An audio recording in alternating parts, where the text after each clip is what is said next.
Uma outra pergunta que sempre chega é por que a nossa civilização é controlada ou censurada? Por que isso ocorre? A princípio, nós somos controlados para nossa própria proteção. Um dia éramos crianças e a nossa mãe fazia aquilo que hoje em dia sempre se chamou de chiqueirinho, onde você, bebezinho, era colocado junto com brinquedos inofensivos. Esses brinquedos eram escolhidos de modo a não ter peças móveis pequenas que você pudesse engolir ou arestas pontiagudas que você pudesse se machucar, né? Então, o primeiro objetivo da censura é a proteção. É o primeiro objetivo que você coloca na censura, é o bem-estar e a proteção daquele que está lá dentro. Então, essa é a primeira coisa. Porém, com o decorrer do tempo, esta proteção, né, este chiqueirinho no qual nós, quando éramos crianças, éramos colocados, ele vai se transformando também no decorrer do tempo naquilo que nós chamamos de censura. Então, a censura é aquela mesma aplicada, por exemplo, à contenção de um rebanho. Você tem um grupo de vacas, um grupo de equinos, seja lá do que for, e você tem a cerca de proteção, onde você delimita até aqui você pode ir, daqui para lá você não vai. Talvez o dono do criador dirá, é para a proteção das vacas, mas a proteção e censura, na verdade, é uma questão de ponto de vista, né? Então, nós temos aqui esse cerceamento para que você possa ser uma pessoa que não faça nada que está além do controle da situação. Isso é uma forma de adestramento, consciente ou inconsciente. E isso não poderia ser, de repente, algo superior, de um controle que vinha de algo... Porque as pessoas têm a tendência de acreditar que esse controle e essa censura, né, seriam do mal, seria uma coisa maligna, né? E existe a possibilidade disso ser algo realmente de um nível superior, espiritual, que... Alguma coisa positiva. Isso. Tá, ok. Bom, este controle é bom quando o controlado não tem condição de se apropriar de sua consciência, ou seja, enquanto ele é uma criança. Então, este controle é muito necessário enquanto ele é uma criança. Imagine, por exemplo, se você chega no meio de uma igreja evangélica, está lá o Edir Macedo. O Edir Macedo fala para milhares de pessoas, ele fala em estádios, né? Aí no meio da fala do Edir Macedo, o Edir Macedo diz assim, olha, meus irmãos, tudo que eu ensinei estava errado. Eu não tenho certeza sobre aquilo que eu disse sobre Jesus estava certo. Talvez Jesus tenha sido até um extraterrestre. Inclusive agora, até o Pentágono, no dia 20 de março, admitiu que os Estados Unidos mantêm contato com forças extraterrestres. Os milagres que acontecem aqui podem ser processos de sugestão, porque a própria medicina comprovou que a maior parte dos milagres atuam por efeito placebo. Então vocês são curados pelo poder do seu próprio psiquismo, pela sua própria mente. Eu não tenho certeza de nada, e nem que Jesus existiu. O que vai acontecer com aquelas milhares de pessoas? Vão surtar, né? Se matam até. Então, e por que elas se matam?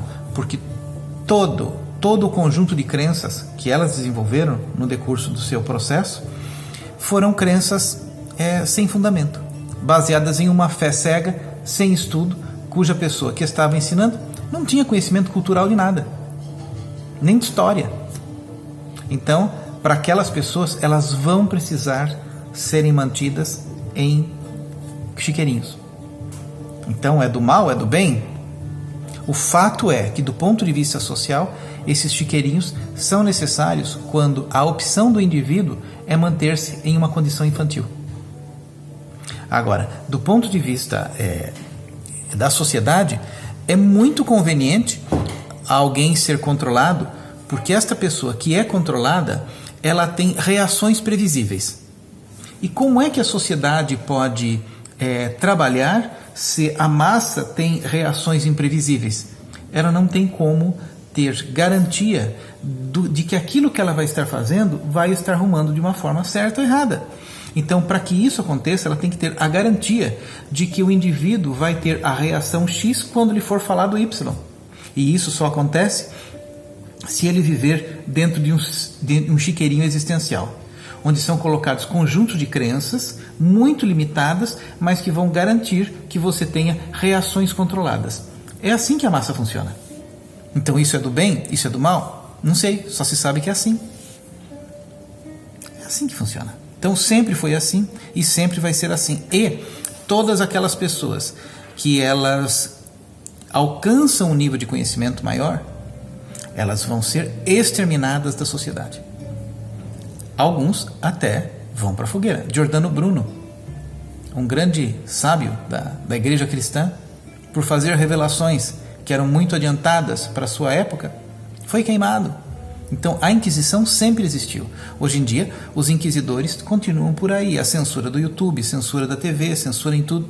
Pior do que a censura é o conhecimento controlado.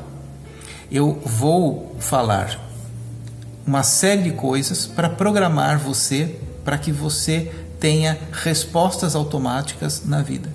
Porque é muito mais fácil você controlar robozinhos. Imagine como viveria uma grande indústria se as pessoas fossem realmente inteligentes. Não sobreviveria. Não sobreviveria. Né? Como viveria, por exemplo, uma grande indústria eletrônica, se as pessoas conhecessem uma coisa chamada Protocolo Phoebus, foi criado pela Philips em 1930 e pouco, 1932, que é da obsolência programada. Imagine se as pessoas exigissem dos fabricantes que os seus equipamentos não fossem fabricados para quebrar depois de 5 ou 6 anos. Né? Imagine se os compradores... ninguém questiona que o seu computador fique obsoleto em 5 anos. Ninguém questiona. Imagine se as pessoas começarem a questionar. O que seria da Apple? Com certeza. O que seria do Bill Gates? Daria um certo problema. Daria um certo probleminha para eles, né? Isso se chama obsolência programada. Imagine se as pessoas começassem a questionar as indústrias farmacêuticas sobre uma série de protocolos que eles utilizam para fazer medicamentos que não curam com a eficácia necessária, porque uma humanidade sadia nunca vai dar lucro. Imagine se de repente algum prêmio Nobel descobrisse alguma coisa que fosse definitivamente criar uma saúde plena para todas as pessoas. Como que a indústria farmacêutica ficaria? Ok, mas se a gente for pensar que semelhante atrai semelhante, essa grande massa, na verdade, ela atraiu esse tipo de situação. Do ponto de vista individual, sim, isso se chama ignorância. No decorrer do tempo, as pessoas fizeram opções pela ignorância. E nessas opções, elas acabaram atraindo esse tipo de controle. Nas opções, elas atraem a cegueira. E as pessoas hoje em dia são... não se tem muitas opções positivas, a menos que você procure muito. As músicas só são músicas idiotizantes. Logo pós-guerra, teve que fazer uma convenção da frequência padrão do Lá, que poderia ser entre 440 Hz e 432. Optou-se por uma frequência Lá de 440 Hz, porque descobriu que essa frequência de 440 Hz deixa a glândula pineal mais sem serviço, e com isso o ser humano fica mais tosco. Então isso aí sempre existiu. Sempre existiu, por exemplo, por mais que você mostre documentos e mais documentos, que a fluoretação da água deriva da Segunda Grande Guerra Mundial, porque os judeus precisavam ser aprisionados sem mostrar muita reação, e por mais que se documente isso, as pessoas leem e falam assim, mas tudo bem, dá mais um copo d'água. Então as pessoas, elas estão dentro de um cativeiro, elas estão cercadas em uma caixinha de papel e se mantêm felizes lá, anestesiadas. A alma está anestesiada. Mas isso é uma escolha dessa alma. É uma escolha dessa alma porque trata-se de uma alma carente. E a alma carente, ela privilegia ser aceita do que ser livre. Claro. A alma carente, qual é o privilégio da alma carente? Eu prefiro viver acompanhada por trastes, mesmo que sejam trastes, do que estar sozinha. Então, essa questão dessa profunda dor humana, que é o sentimento de separatividade do divino, as força a viver uma vida dentro de uma caixinha, acompanhada de porquinhos, mas isso aí acaba acontecendo. Ou seja, são as pessoas que atraem esse tipo de controle. É o próprio indivíduo, claro, é o próprio indivíduo. Ele, por uma questão de medo, né, ele prefere se manter dentro de uma caixinha do que saber a verdade. As pessoas não optam pela verdade. Elas optam pelo um conforto temporário criado pela aceitação dentro de uma clã. Isto grita mais forte para ela. Se tivessem mais pessoas livres, não teria nenhum controlador.